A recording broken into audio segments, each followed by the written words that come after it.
Huawei è un'azienda multinazionale da 180.000 dipendenti, di cui 80.000 sono destinati alla ricerca e sviluppo.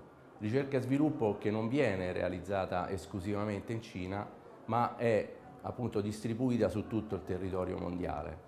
In Italia ci sono circa 850 dipendenti distribuiti sulle due sedi di Roma e Milano ed altre città. Abbiamo aperto dei centri di competenza molto importanti e nello specifico, grazie alle istituzioni sarde, in particolare alla Regione Sardegna, abbiamo realizzato insieme al CRS4, centro di ricerca che è presente a Pula e che è stato realizzato nel 90 da un'idea di Carlo Rubbia, abbiamo realizzato il Joint Innovation Center, che al momento è diventato il centro di competenza per eccellenza a livello europeo per la realizzazione di soluzioni e servizi in ambito Smart City. I numeri dell'ultimo osservatorio di Assintel del 2017 dicono che le richieste di personale specializzato sono aumentate.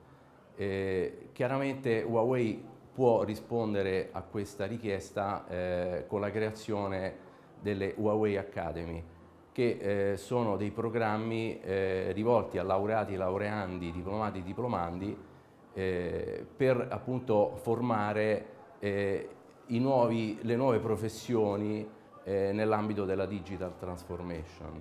Cosa proponiamo? Lo proponiamo in particolare qui in Sardegna attraverso il CRS4, dove apriremo una prima sede e dove appunto inizieremo a formare ragazzi che hanno sicuramente una predisposizione tecnologica nell'ambito delle nuove tecnologie rivolte verso il big data, verso l'intelligenza artificiale, verso l'internet delle cose e soprattutto anche nell'ambito della cyber security.